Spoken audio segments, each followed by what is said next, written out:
A Ascensão de Bahá'u'lláh, capítulo 13. Quase meio século havia transcorrido desde o início da fé.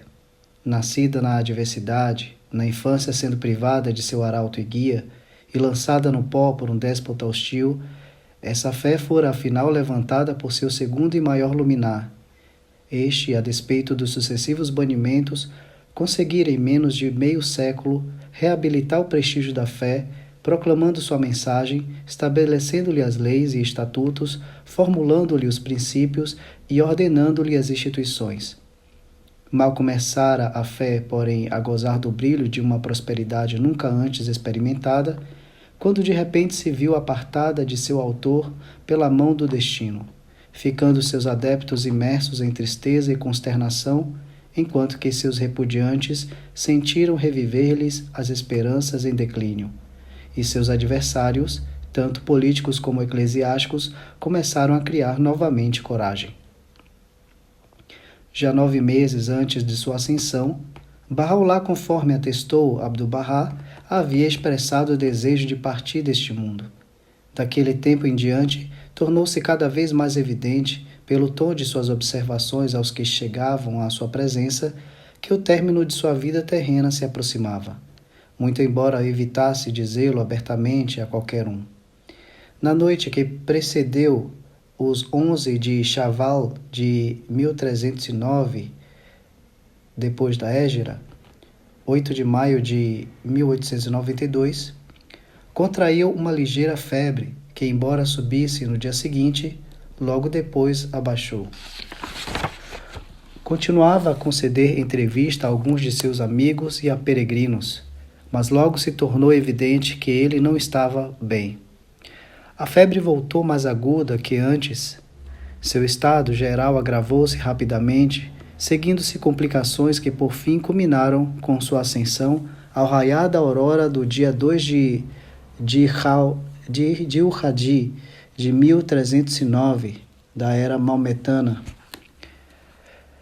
29 de maio de 1892. 8 horas depois do pôr do sol, estando ele em seu 75º ano.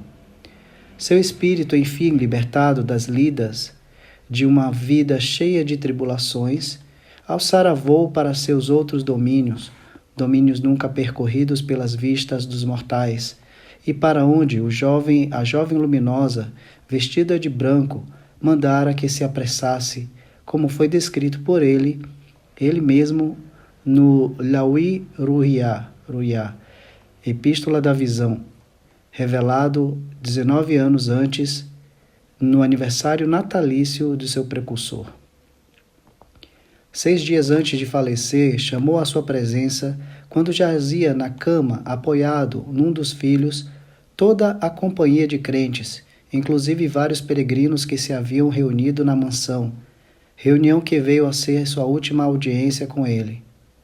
Estou muito satisfeito com todos vós, disse ele, dirigindo suavemente e afetuosamente à multidão em pranto que se comprimia à sua volta. Prestastes muito serviço e fostes muito assíduos em vossos trabalhos. Viestes até cá todas as manhãs e todas as tardes. Que Deus vos ajude a permanecer unidos. Que Ele vos ajude a enaltecer a causa do Senhor da criação.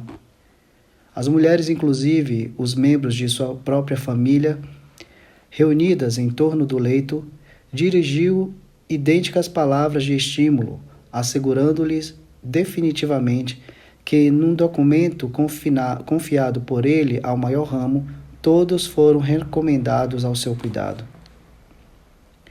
A notícia de sua ascensão foi imediatamente comunicada ao sultão Abdul-Hamid num telegrama que principiava pelas palavras "O sol de Bahá se pôs", e no qual o monarca foi informado da intenção de se enterrarem os sagrados restos mortais dentro do recinto da mansão, ao que ele anuiu prontamente. Bahá'u'lláh, destarte, ficou em repouso no quarto mais setentrional da casa, que serviu de morada a seu genro, a casa mais ao norte dentre as 3 situadas a oeste da mansão e adjacentes a ela. Seu enterro realizou-se logo após o pôr do sol, no mesmo dia de sua ascensão.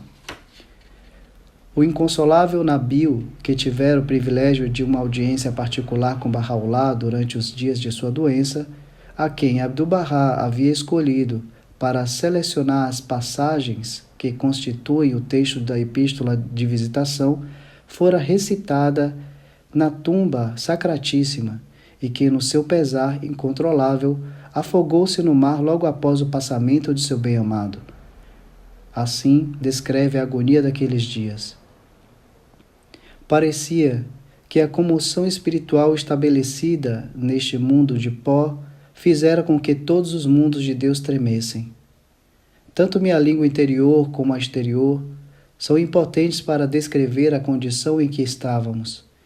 Em meio à confusão reinante, uma multidão composta de habitantes de Aca e das aldeias circunvizinhas, que haviam apinhado os campos em redor à mansão, podia ser vista chorando, batendo nas cabeças e lamentando-se em altos gritos.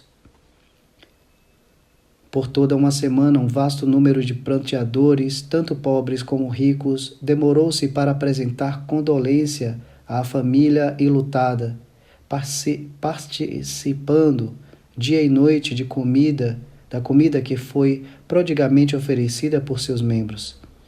Pessoas gratas, entre as quais se contavam xiitas, sunitas, cristãos, judeus e drusos, bem como poetas, ulemás e funcionários públicos, todos juntaram-se para lamentar a perda e exaltar as virtudes e a grandeza de Bahá'u'lláh. Muitos deles rendendo-lhe seus tributos por escrito, em verso e prosa, tanto em árabe como em turco, de cidades tão distantes como Damasco, Alepo, Beirute e Cairo, tributos similares foram recebidos. Estes testemunhos rútilos foram, sem exceção, entregues a Abdu'l-Bahá, que agora representava a causa do chefe falecido, sendo ele também frequentemente elogiado nas homenagens prestadas a seu pai.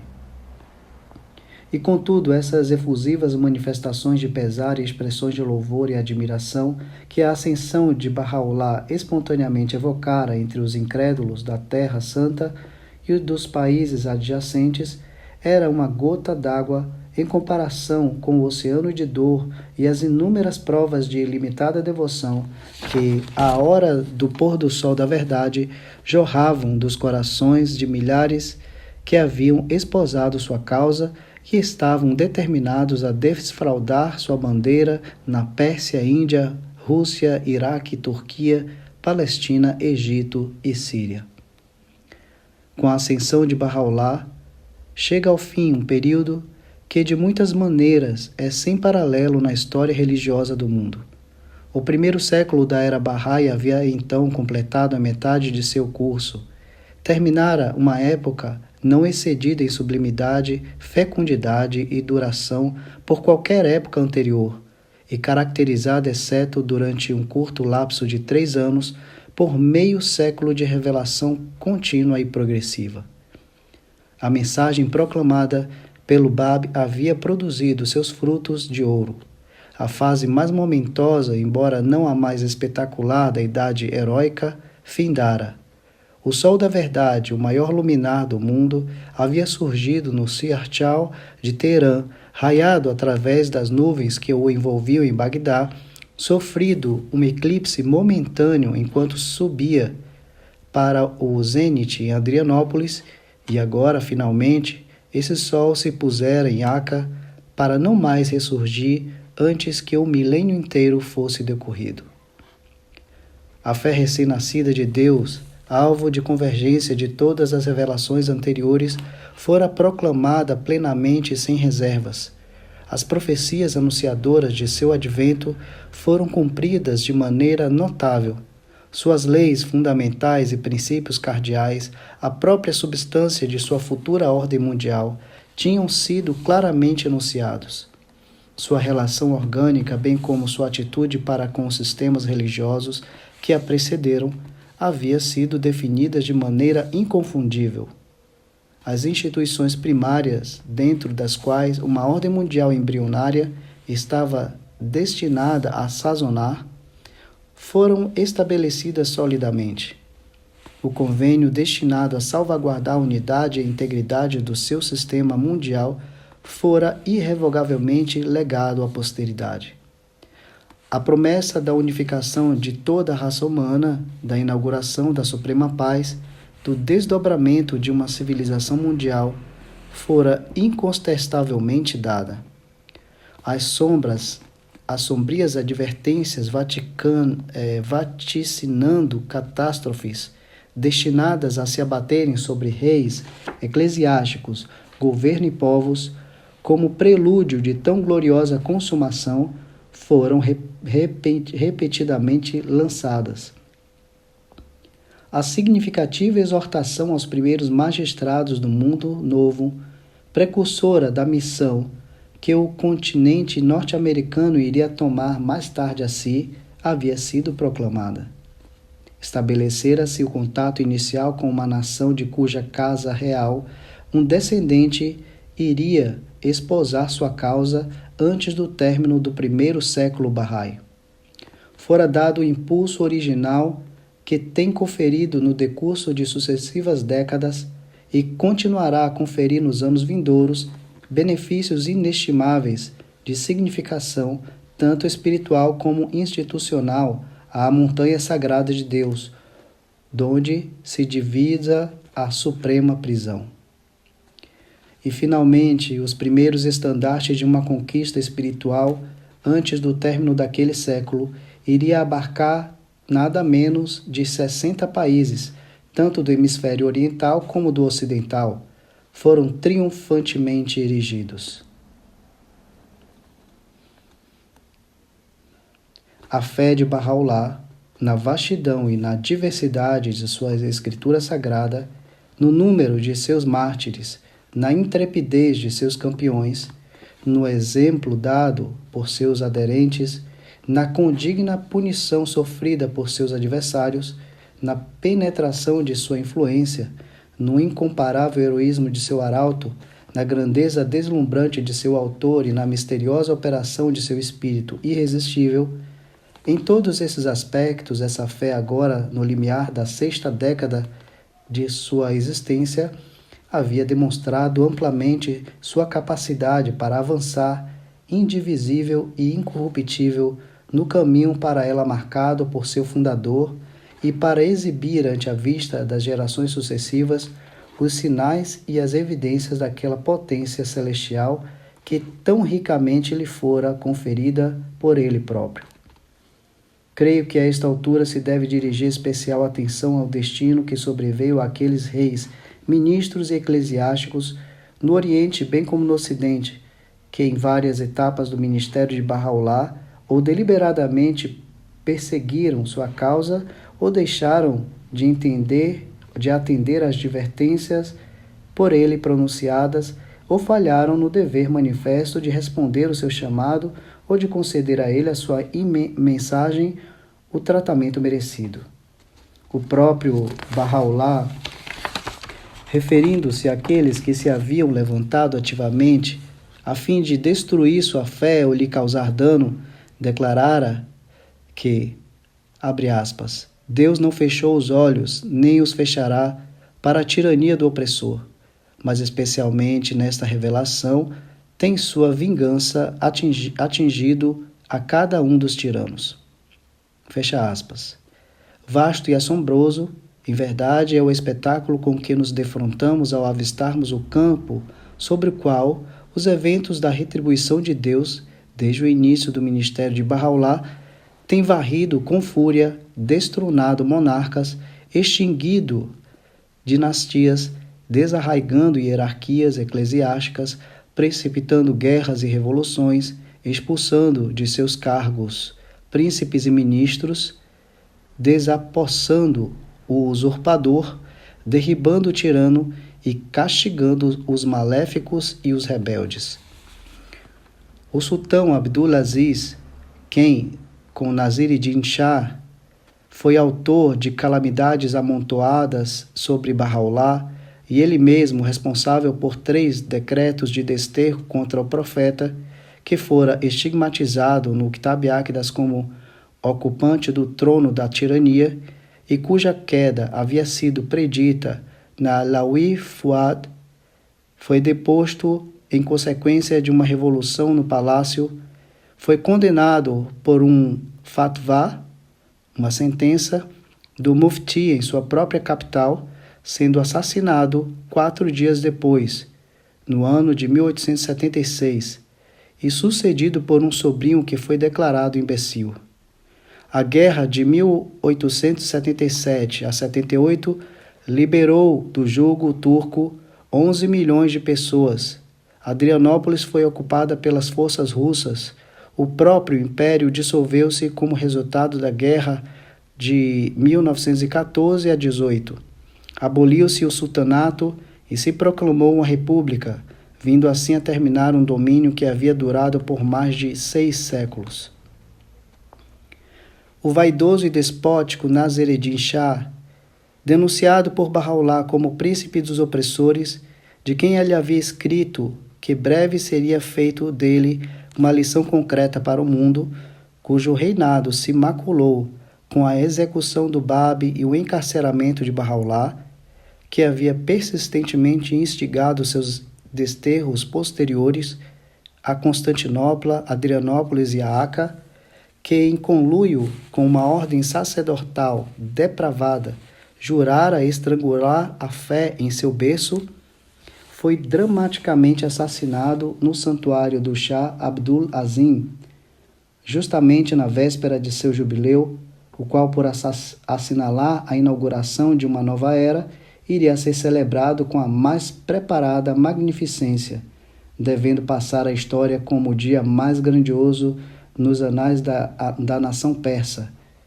Desde então declinava persistentemente o destino de sua casa e, afinal, por causa da escandalosa conduta do dissoluto e irresponsável Ahmad Shah, sucedeu eclipse e o desaparecimento da dinastia Qajar.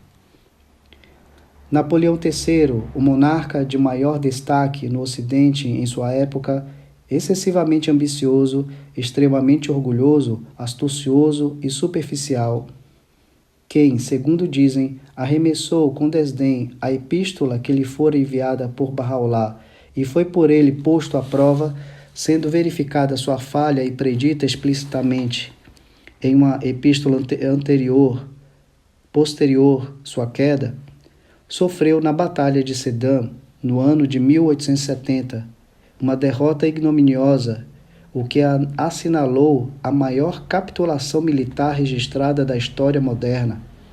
Perdeu seu reino e passou em exílio os anos restantes de sua vida. Suas esperanças foram totalmente arruinadas. Seu filho único, o príncipe imperial, morreu na Guerra Zulu, ruiu seu tão alardeado império. Seguiu-se uma guerra civil mais feroz do que a própria guerra franco-prussiana, e Guilherme I, o rei prussiano, foi aclamado no Palácio de Versalhes como o imperador de uma Alemanha unificada.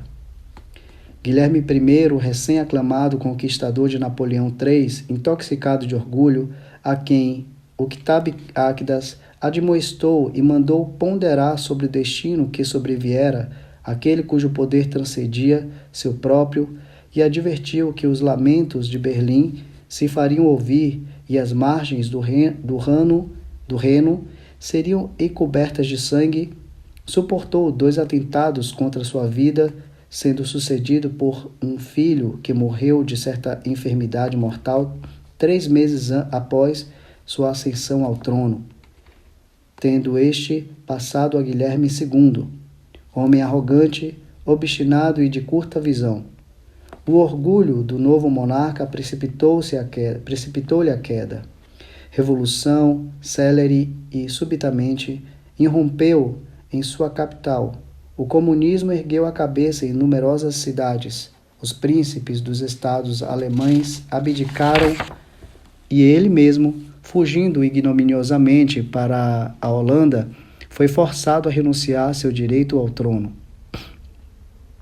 A Constituição de Weimar, selou a sorte do império cujo nascimento fora tão altamente aclamado por seu avô, e os termos de um tratado opressivamente severo provocaram os lamentos que meio século antes havia sido objeto de tão ominosa profecia. O arbitrário e inexorável Francisco José, imperador da Áustria e o rei da Hungria, que fora repreendido no Quitabiactas por haver descuidado de seu evidente dever de perguntar por Bahá'u'lláh durante sua peregrinação à Terra Santa, foi engolfado pelas adversidades e tragédias, a tal ponto que seu reinado veio a ser considerado um reinado jamais excedido em número de calamidades causadas à nação. Seu irmão Maximiliano foi morto no México, o príncipe Rodolfo, herdeiro da coroa, pereceu em circunstâncias ignominiosas, a imperatriz foi assassinada, o arquiduque Francisco Ferdinando e sua esposa foram assassinados em Sarajevo. O próprio império mal construído desintegrou-se, foi subdividido e se estabeleceu uma república muito encolhida sobre as ruínas do Santo Império Romano. República essa que, após uma breve e precária existência, se apagou do mapa político da Europa. Nikolaevich Alexander II, o todo-poderoso czar da Rússia, a quem Bahá'u'lláh 3 vezes admoestara em uma epístola dirigida em seu nome, no qual lhe ordenou que convocasse as nações a Deus e lhe aconselhou que se guardasse de deixar sua soberania impedi-lo de reconhecer o Supremo Soberano, sofreu vários atentados contra sua vida e morreu afinal nas mãos de um assassino.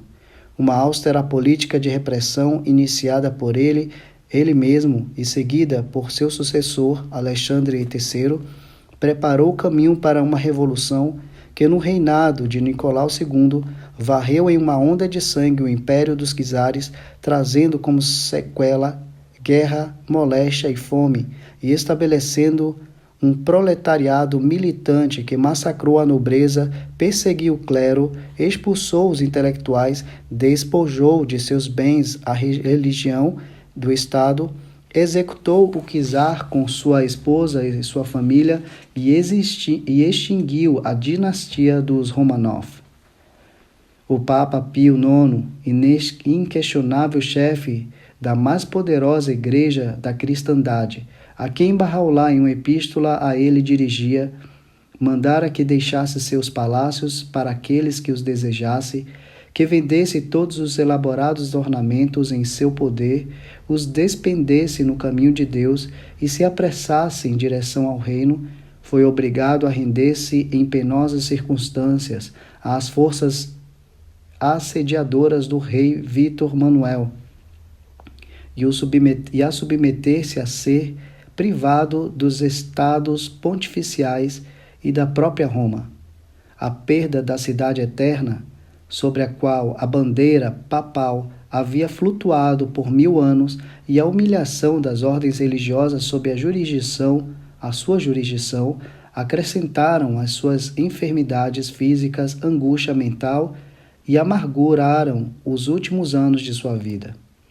O reconhecimento formal do reino da Itália, que se exigiu subsequentemente de um de seus sucessores no Vaticano, confirmou a virtual extinção da soberania temporal do Papa. A rápida dissolução desses impérios, entretanto, do otomano, do napoleônico, do alemão, do austríaco e do russo, a destituição da dinastia Qajar e a virtual extinção da soberania temporal do pontífice romano não esgotam o relato das catástrofes que sobrevieram às monarquias do mundo por não haverem sido atendidas às advertências de Bahá'u'lláh contidas nas passagens iniciais de sua epístola Suril Muluk. A conversão das monarquias de Portugal e Espanha, bem como do Império Chinês, em repúblicas, o estranho destino que mais recentemente tem perseguido os soberanos da Holanda, Noruega, Grécia, da Iugoslávia e da Albânia, agora vivendo no exílio, a virtual abdicação da autoridade exercida pelos reis da Dinamarca, da Bélgica, da Bulgária, da Romênia e da Itália, a apreensão com que os outros soberanos devem estar contemplando as convulsões que se têm apoderado de tantos tronos, a ignomínia e os seus atos de violência que, em alguns casos, têm enegrecido os anais dos reinados de certos monarcas, tanto no Ocidente como no Oriente, e ainda mais, recentemente, a queda repentina do fundador da recém-estabelecida dinastia da Pérsia. Na Pérsia, são estes ainda outros exemplos da aplicação do castigo divino prognosticado por Bahá'u'lláh nessa sura imortal, e revelam a realidade divina da acusação por ele pronunciada contra os governantes da terra em seu mais sagrado livro. Não menos impressionante tem sido a extinção da influência predominante exercida pelos dirigentes eclesiásticos muçulmanos, sunitas, bem como xiitas, nos dois países em que haviam sido erigidas as mais poderosas instituições do Islã, e que têm estado diretamente relacionadas com as tribulações amontoadas sobre o Báb e Bahá'u'lláh. O califa, por ele próprio denominado o vigário do profeta do Islã, conhecido também como o comandante dos fiéis, protetor das cidades santas de Meca e Medina, cuja jurisdição espiritual se estendia sobre mais de 200 milhões de maometanos, com a abolição do sultanato da Turquia, foi despido de sua autoridade temporal, até então considerada inseparável de sua alta função. O próprio califa, após haver ocupado, por um breve período, uma posição anômala e precária, fugiu para a Europa. O califado, a mais augusta e poderosa instituição do Islã, foi sumariamente abolido, sem se haver consultado qualquer comunidade no mundo sunita. Assim se demoliu a unidade do mais poderoso ramo da fé islâmica. Proclamou-se uma separação formal, completa e permanente entre o Estado turco e a fé sunita. Foi anulada a lei canônica Sharia. As instituições eclesiásticas foram privadas da subvenção. Promulgou-se um código civil. Foram supressas as ordens religiosas e dissolvida a hierarquia sunita. A língua árabe, língua do profeta do Islã, caiu em desuso. A sua escrita foi substituída pelo alfabeto latino. O próprio Alcorão foi traduzido para o turco. Constantinopla, a cúpula do Islã, desceu a nível de uma cidade provincial e sua incomparável joia, a mesquita de Santa Sofia, foi convertida em museu. Uma série de degradações que relembra a sorte que, no primeiro século da era cristã, sobreveio ao povo judeu, à cidade de Jerusalém, ao templo de Salomão, ao Santo dos Santos e a uma hierarquia eclesiástica cujos membros eram os declarados perseguidores da religião de Jesus Cristo. Uma convulsão similar abalou os fundamentos da inteira ordem sacerdotal na Pérsia, embora não tenha sido proclamado ainda seu divórcio formal do Estado persa. Desmoronou-se virtualmente o Estado eclesiástico que estivera firmemente arraigado na vida da nação e que havia estendido suas ramificações a todas as esferas da vida nesse país. Uma ordem sacerdotal que era o muro de rochedo do Islã xiita nesta terra. Se viu paralisada e desacreditada. Seus mustahid, os ministros favoritos do imã oculto, foram reduzidos a um número insignificante. Todos os seus oficiais, com exceção de uma mancheia, foram obrigados a trocar o turbante, o toucado tradicional, bem como as vestimentas tradicionais, pelas roupas europeias que eles mesmos anatematizaram. Desvaneceram-se a pompa e a ostentação que distinguiram suas cerimônias. Suas fatvás, sentenças, foram anuladas, suas doações foram entregues a uma administração civil. Ficaram desertos seus seminários, as suas mesquitas, e se deixou de reconhecer o direito de asilo que fora concedido a seus santuários. Proibiram-se suas peças teatrais de caráter religioso, fecharam-se seus taguis, e até suas peregrinações a Najaf e Karbila foram desaconselhadas e restritas. O abandono do véu, o reconhecimento da igualdade dos sexos, o estabelecimento de tribunais civis, a abolição do concubinato islã e do Alcorão e os esforços para separá-lo do persa, tudo isso proclama ainda mais a degradação e prognostica a extinção final daquela quadrilha infame cujos líderes haviam ousado denominar-se servos do Senhor de Santidade, Imam Ali, que tão frequentemente haviam recebido a homenagem dos piedosos reis da dinastia Safavi e cujas anátemas contínuas, desde o nascimento da fé do Bab, têm sido a causa principal das torrentes de sangue derramadas e cujos atos denegriam os anais de sua religião, bem como a sua nação.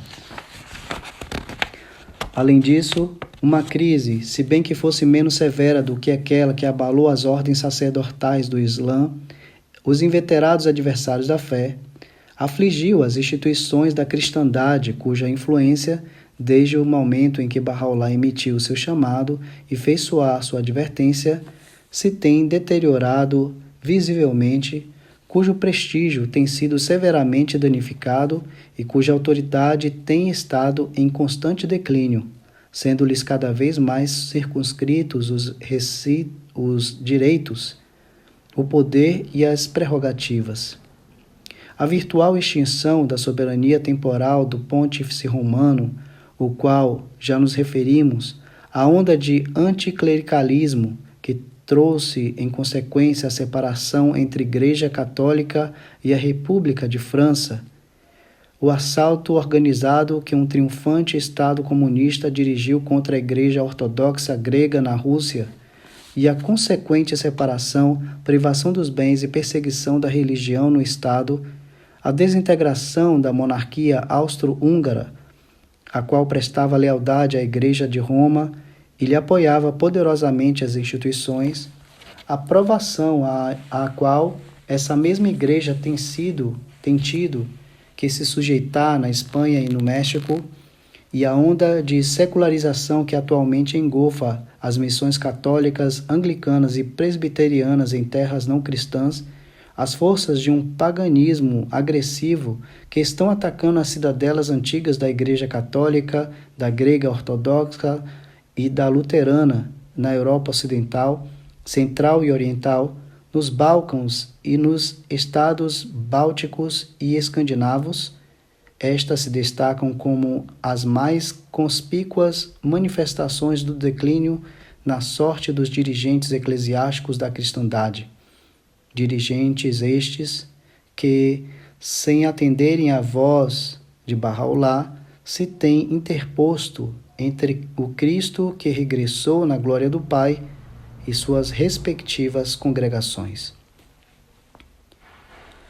Nem podíamos deixar de notar a progressiva deterioração da autoridade exercida pelos dirigentes eclesiásticos da fé judaica e da fé zoroastriana, desde o instante em que se levantou a voz de Bahá'u'lláh, anunciando em termos inequívocos que veio a lei suprema, que a antiga beleza governa o trono de Davi e que qualquer coisa anunciada nos livros se revelou e tornou clara. Livros estes das Escrituras Sagradas Zoroastrianas. As evidências de crescente revolta contra a autoridade clerical, o desrespeito e a indiferença para com observâncias, rituais e cerimônias desde há muito consagradas, a frequente invasão das esferas de jurisdição clerical por parte das forças de um nacionalismo agressivo e muitas vezes hostil, e a apatia geral com que é encarada essa visão, especialmente no caso dos professores aderentes da fé zoroastriana. Tudo isso subministra, além de menor sombra de dúvida, ainda mais justificarão para as advertências e predições de Bahá'u'lláh em seus históricos pronunciamentos aos dirigentes eclesiásticos do mundo. Tais são, em resumo, as assombrosas evidências da justiça retributiva de Deus, a qual tem afligido aos reis bem como os eclesiásticos, tanto no Oriente como no Ocidente, como uma consequência direta, quer seja de ativa oposição à fé de Bahá'u'lláh ou à lamentável falha em responder a seu chamado, em investigar sua mensagem, em impedir os sofrimentos que ele suportou ou em atentar os maravilhosos sinais e prodígios que, durante 100 anos, têm acompanhado o nascimento e o desenvolvimento de sua revelação. De duas classes entre os homens, é seu pronunciamento conciso e profético, se tem arrancado o poder, os reis e os eclesiásticos.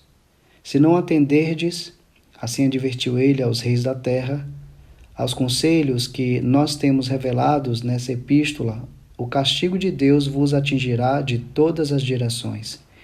Naquele dia havereis de reconhecer vossa própria impotência. E ainda, embora cientes da maior parte de nossas aflições, deixastes de deter, no entanto, a mão do agressor. E mais esta acusação: nós seremos pacientes, assim como temos sido pacientes naquilo que nos tem sobrevindo de vossas mãos, ó Assembleia de Reis.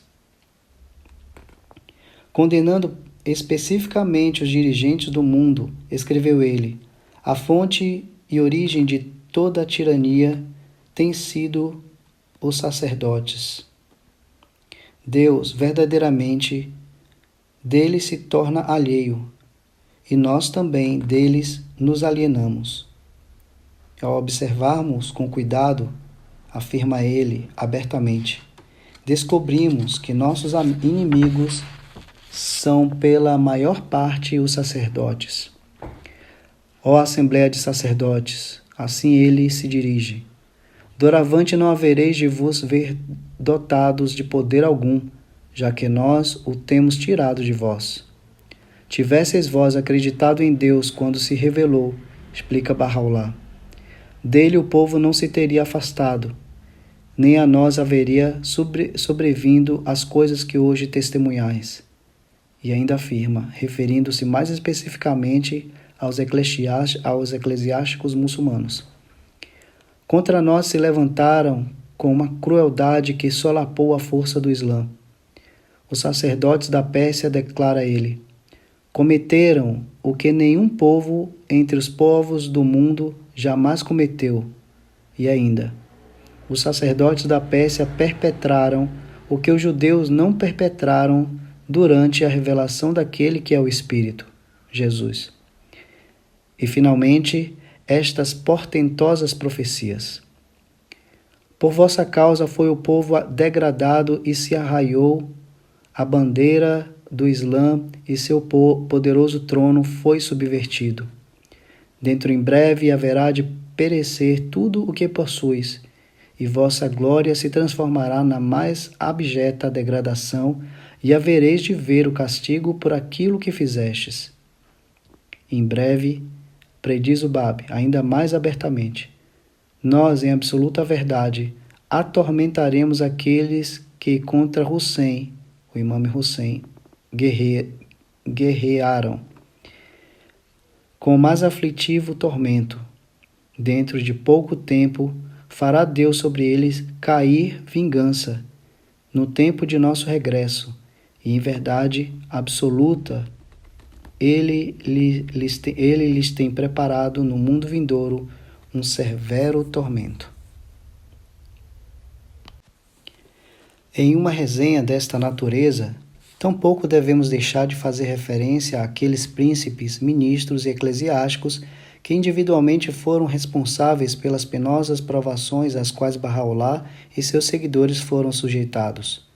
Fuad Pasha, o ministro turco de Assuntos Exteriores, por ele denunciado como o instigador de seu desterro à maior prisão, que tão assiduamente se esforçara em conjunto com o colega Ali Pasha para excitar os receios e as suspeitas de um déspota já predisposto contra a fé e seu chefe, cerca de um ano depois de haver ele conseguido executar seu desígnio, foi abatido pela vara da vingança de Deus durante uma viagem a Paris e morreu em Nice, no ano de 1869. Ali Pasha, o Sadri Lazan, primeiro-ministro, denunciado veementemente em Laoui Rais, cuja queda a Laoui Fuad tão inequivocamente predissera, foi demitido de seu cargo poucos anos depois do desterro de Bahá'u'lláh e Aaka. Perdeu todo o seu poder e caiu em olvido completo. O tirânico príncipe Masud Mirza, o Zilu Sultan, filho mais velho do Shah Nassereddin Shah, que governava mais de 2/5 partes de seu reino, estigmatizado por Bahá'u'lláh como a árvore infernal, caiu em desonra, foi destituído de todos os seus cargos, menos o de Isfahan, e perdeu toda a expectativa de futura eminência ou promoção. O príncipe Jalal-ud-Dawla, de extrema rapacidade, taxado pela pena suprema como tirano de Yazd, foi privado de seu cargo cerca de um ano após as iniquidades que perpetrara, sendo chamado a Teherã e obrigado a devolver às vítimas uma parte da propriedade que lhes havia roubado. O intrigante, ambicioso e libertino Mizar Bozur Khan, cônsul-geral da Pérsia em Bagdá, foi enfim destituído de seu cargo, acabrunhado de desastres, cheio de remorso e submerso em confusão. O notório Mujtahid Sayyid Sadiq Tabatabai, denunciado por Bahá'u'lláh como um mentiroso de Teherã, autor do monstruoso decreto que condenou à morte todos os membros varões da comunidade Bahá'í na Pérsia, jovens ou velhos, de alta ou baixa categoria, e todas as mulheres à deportação, adoeceu de repente, caindo vítima da moléstia que lhe devastara o coração, o cérebro e os membros de seu corpo, precipitando afinal sua morte. O altaneiro Subhid Pasha, que havia peremptoriamente chamado Bahá'u'lláh à sede do governo em Aca, perdeu a posição que ocupava, sendo afastado sob circunstâncias extremamente prejudiciais à sua reputação. Tampouco se livraram de um destino similar aos outros governantes da cidade que haviam tratado com injustiça o exaltado prisioneiro e os companheiros de exílio, sob sua custódia. Cada pachá atesta Nabil em sua narrativa, cuja conduta em Aca era louvável, fruía as vantagens de seu cargo durante um longo período, sendo-lhe concedidos por Deus abundantes favores, ao passo que todos os mustahids, os mutsahifs, governantes, hostis, eram rapidamente destituídos pela mão do poder divino, assim como Abdur-Rahman Pasha e Muhammad Yusuf Pasha, que, havendo numa noite resolvido para apreender os bem-amados de Bahá'u'lláh, foram no dia imediato avisados telegraficamente de sua destituição. Tal foi sua sorte que nunca mais lhes fora concedido um cargo.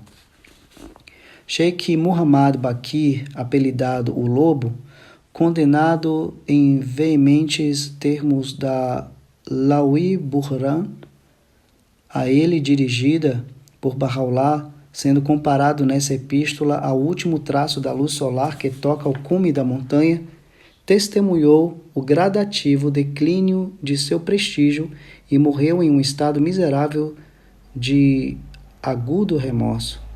Seu cúmplice, Mir Muhammad Hussein, apelidado a Serpente, descrito por Bahá'u'lláh como alguém infinitamente mais malvado do que o opressor de Karbala, foi expulso de Isfahan, mais ou menos na mesma época, depois de que vagava de aldeia em aldeia, contrariou uma moléstia que exalava tão nauseabundo odor que até a esposa e a filha não suportavam dele se aproximar, e morreu tão desprestigiado ante as autoridades locais que ninguém se atreveu a assistir seu funeral, sendo o cadáver ignominiosamente enterrado por alguns carregadores. Deve-se mencionar, além disso, a fome devastadora que assolou a Pérsia cerca de 1 ano depois do ilustre Badi haver sido torturado até a morte, causando à população tão extrema angústia que centenas de mães, como vampiros, devoraram suas próprias crianças. Nem se pode pôr termo a este assunto sem se fazer especial referência ao arquiviolador do convênio do Bab, Mirza Yahya, que em condições miseráveis viveu o suficiente em Chipre, chamada pelos turcos de a Ilha de Satanás, para ver se reduzirem ao nada todas as esperanças que ele tão maliciosamente concebera, sendo pensionista primeiro do governo turco e mais tarde do britânico, se viu sujeito a ainda mais humilhações por haver sido recusado seu pedido de cidadania britânica. 11 das 18 testemunhas por ele nomeadas o abandonaram e, arrependidos, se volveram a Bahá'u'lláh. Ele próprio envolveu-se em um escândalo que manchou sua reputação e a de seu filho mais velho, privou esse filho e seus descendentes da sucessão da qual o investira anteriormente, nomeando em seu lugar o pérfido Mirza Hadi Daulat Abadi, um Azali, seguidor notório, que na ocasião do martírio de Mirza Ashraf, já mencionado, se apavorou a tal ponto que durante 4 dias consecutivos proclamou do púlpito em linguagem sumamente vituperativa seu repúdio absoluto à fé Babi, bem como a Mirza Yahya, o benfeitor que nele havia posto tão implícita confiança.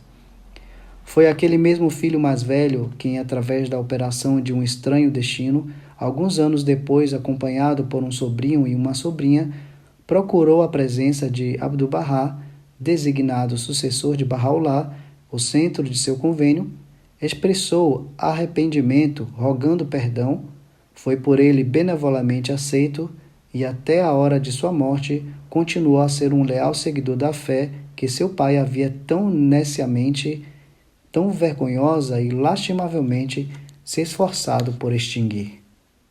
እርሱ የክብሩ ግዛት የወረደው በስልጣንና በኃይል አንደበት የተነገረው ላለፉትም ነቢያት የተገለጸው ነው። ለአምላክ ቃል ኪዳን በታማኝነት ይጸኑ ዘንድ በሕይወታቸው የእርሱን አደራ ያሟሉ ዘንድ በመንፈስም ግዛት የመለኮታዊ ባህሪን እንቁ ያገኙ ዘንድ ለጻድቃን የጸጋ ምልክት እንዲሆን እኛ ውስጣዊ ፍሬ ነገሩን ወስደን በምጥንነት ልብስ አለበስ ነው።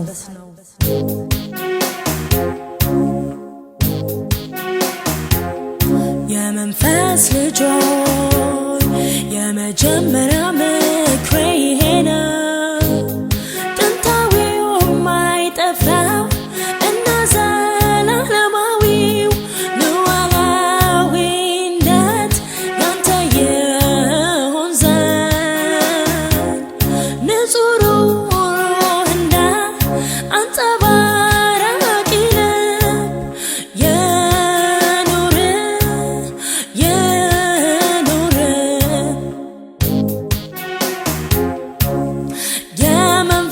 ልጆይ በኔ ዘንድ ከሁሉ ይበልጥ ተወዳጅ ፍትናት እኔን ምትሻ ከሆነ ፊትን አታዙርባት ሚስጥሬን ማካፍል ዘንድ ቸል አትበላት ሚስጥሬን ማካፍል ዘንድ ቸል አትበላት በእሷም እርዳታ በሌሎች ሰዎች አይኖች ሳይሆን በአይኖች ታያለ በአይኖች ታያለ ኦ በአይኖች ታያለ በጎረቤትም እውቀት ሳይሆን በራስ እውቀት ታውቃለህና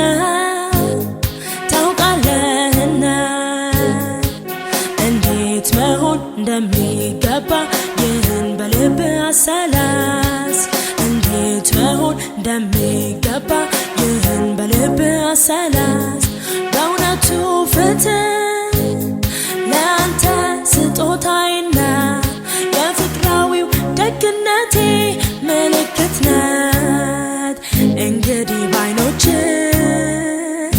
አንጻር ኑረት እንግዲህ ባይኖች አንጻር ኑረት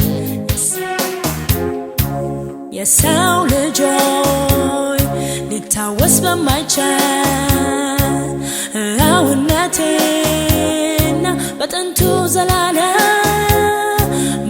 ህልውናዬ ተሸፍኜ ላንተ ያለኝን ፍቅር አወቅ ስለዚህም ፈጠርኩ አምሳሌን ቀረስኩብህ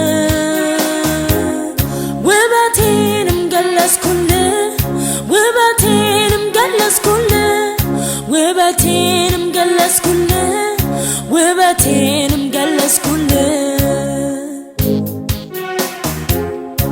የሰው ልጆች ያንተን መፈጠር ወደድ ስለዚህም ፈጠርኩ ስለዚህም ስምህን እንዳነሳና ነፍስህን በሕይወት እስትንፋስ ሞላ ዘንድ አንተም አፍቅረኝ አንተም አፍቅረኝ አንተም አፍቅረኝ አንተም አፍቅረኝ የሕያው ልጆይ አፍቅረኝ አፈቅር ዘንድ